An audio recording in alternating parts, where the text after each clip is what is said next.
Por que o Brasil deixou de ser o país do futebol? No dia 5 de julho de 2026, o Brasil perdeu por 2-1 para a Noruega e foi eliminado nas oitavas de final da Copa do Mundo. Mais uma eliminação, mais 4 anos sem o Hexa. Só que dessa vez talvez o mais assustador não tenha sido perder. Foi perceber o que já não parecia mais uma surpresa. O Brasil continua sendo o maior campeão mundial. Continua revelando alguns dos melhores jogadores do planeta. Continua sendo um dos países mais associados ao futebol. Mas a nossa última Copa foi conquistada em 2002. Já se passaram 24 anos. Então talvez a pergunta não seja somente: por que o Brasil não consegue mais ganhar o Hexa? Talvez a pergunta seja outra. Em que momento o Brasil deixou de ser o país do futebol? Antes de responder quando o Brasil deixou de ser o país do futebol, a gente precisa entender como ele recebeu esse título. Porque não foi simplesmente por gostar muito do esporte. Vários países são apaixonados por futebol. Argentina, Inglaterra, Itália, Alemanha, Uruguai.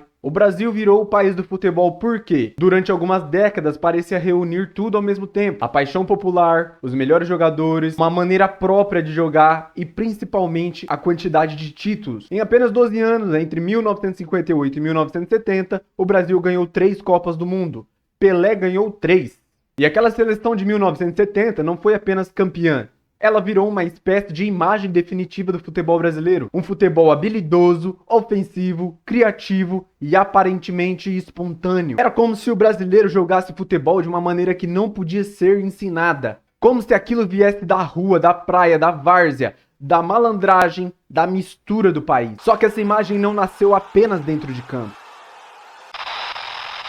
Ela também foi construída pelos jornais, pelo rádio, pela televisão, pela literatura e pelo próprio Estado brasileiro. A ideia de futebol arte foi sendo associada supostamente a uma identidade nacional, especialmente a partir das décadas de 1930 e 1940. O futebol virou uma maneira de o Brasil contar um pouco da sua própria história, um país miscigenado, criativo e capaz de transformar dificuldade em beleza. Não era só uma seleção, era a chamada pátria de chuteiras. Quando a seleção jogava, parecia que o Brasil inteiro entrava em campo. Depois de 1970, o Brasil passou 24 anos sem ganhar uma Copa. Veio a geração de 82 que jogou um futebol que até hoje é lembrado, mas não foi campeã. Veio 86, veio a eliminação para a Argentina em 1990, até que o Brasil ganhou novamente em 1994. E 8 anos depois, veio o Penta em 2002. Ronaldo, Rivaldo, Ronaldinho, Roberto Carlos, Cafu. Naquele momento, o Brasil tinha 5 títulos e disputara 3 finais consecutivas, irmão. Parecia que a ordem natural das coisas havia sido restaurada. O Brasil podia passar alguns anos sem ganhar, mas acabaria voltando ao topo. Só que 2002 não foi o começo de uma nova fase. Foi o fim de uma era. Desde então, o Brasil caiu nas quartas de final em 2006, 2010, 2018 e 2022. E ficou em 4º lugar em 2014 e caiu nas oitavas em 2026. E quanto mais o tempo passa, mais a camisa amarela parece carregar uma promessa que o time atual não consegue carregar. A gente olha para os 5 títulos e espera que cada nova geração seja uma continuação direta de Pelé, Romário, Ronaldo, Ronaldinho. Mas talvez o problema esteja justamente aí. O Brasil continua entrando em campo tentando confirmar uma superioridade construída através de gerações. Existe uma resposta muito comum para explicar essa decadência.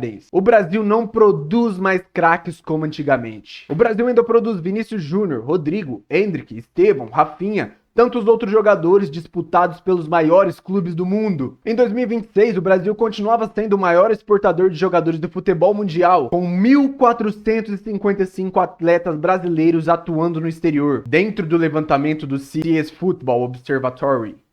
Não sei falar inglês.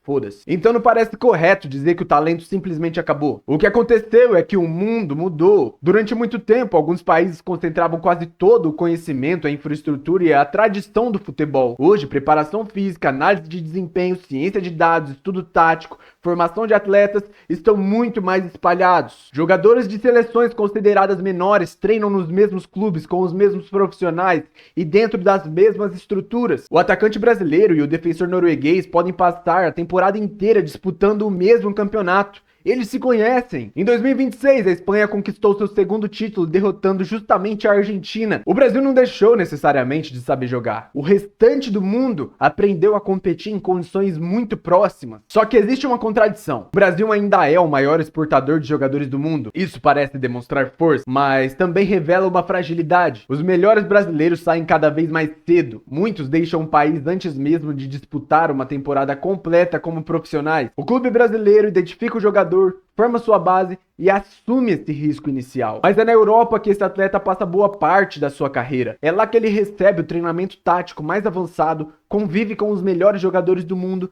e aprende a atuar dentro das estruturas que dominam o futebol atual. O Brasil continua produzindo a matéria-prima, mas cada vez menos controla o processo inteiro. E isso cria uma situação estranha. A seleção reúne jogadores excelentes, mas formados dentro de projetos diferentes. Durante décadas, mesmo quando perdia, o Brasil parecia saber que tipo de futebol queria jogar. A gente podia discutir se o chamado futebol arte era uma realidade ou se era um exagero narrativo, mas essa afirmativa existia. O mundo olhava para o Brasil e esperava criatividade, improviso, habilidade. Hoje o Brasil ainda produz jogadores criativos. E essa resposta não pode depender de esperar que apareça um outro Pelé, um outro Ronaldo ou um outro Neymar. Nenhum país sério pode organizar seu futebol esperando o nascimento de um gênio. Muitos jogos são realizados no exterior. Os amistosos parecem eventos comerciais e boa parte do público acompanha muito mais de perto o próprio clube do que a seleção. Isso não significa que o brasileiro deixou de torcer. Durante a Copa, as ruas ainda param. As pessoas ainda vestem a camisa. O futebol continua central, mas a seleção deixou de ser o único lugar em que essa paixão se manifesta. O Brasil pode continuar sendo o país completamente apaixonado por futebol, sem necessariamente continuar sendo representado por uma seleção dominante. Conclusão. Então o Brasil deixou de ser o país do futebol? Depende do que essa frase significa. Se ser o país do futebol significa ter 5 títulos, uma história incomparável e uma cultura profundamente ligada ao esporte,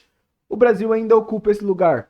O futebol ainda está nos bairros, nas escolas, nos bares, na torcida, nas conversas, no cotidiano do brasileiro. Mas se ser o país do futebol significa ser o centro indiscutível do jogo, o modelo que o restante do mundo tenta copiar, a seleção que sempre parece estar a um passo à frente, então talvez o Brasil tenha deixado de ocupar esse lugar há bastante tempo. Não porque parou de produzir seus jogadores, não porque o brasileiro deixou de gostar de futebol, e nem porque perdeu sua habilidade. O restante do mundo se profissionalizou e nós continuamos esperando que o talento individual resolvesse problemas coletivos. Vamos pegar como exemplo essa seleção da Espanha. O triunfo da seleção da Espanha é o triunfo do coletivo sobre individual. Muitos esperavam que Lamine Yamal ou que o Pedri resolvessem a vida da Espanha. Muitos esperavam que o Neymar resolvesse a vida do Brasil. Ou então o Vinícius Júnior resolvesse a vida do Brasil. Mas futebol é um esporte coletivo. O jogo coletivo da Espanha anulou completamente todos os seus adversários. A derrota para a Noruega em 2026 não criou essa crise. Ela apenas tornou mais difícil continuar fingindo que nada mudou. O Brasil foi eliminado por 2-1 nas oitavas, enquanto a Noruega alcançou as quartas de final pela primeira vez na sua história. Talvez o caminho para voltar ao topo comece justamente quando o Brasil parar de acreditar que o passado lhe garante alguma coisa. A camisa pesa e a história importa, é claro, mas nenhuma seleção ganha uma Copa apenas porque já ganhou antes. O Brasil ainda é o país do futebol na memória, na cultura e na paixão. A pergunta é, quando vai voltar a ser dentro do campo também? E para você? Em que momento o Brasil deixou de ser o país do futebol? Comente aqui embaixo. E se você gosta de entender o futebol além do resultado, se inscreva no canal. Se esse vídeo te cativou de alguma forma, curta o vídeo. Vocês sabem o quanto pra gente, pequenos produtores de conteúdo, qualquer interação de vocês importa demais. Valeu, fui!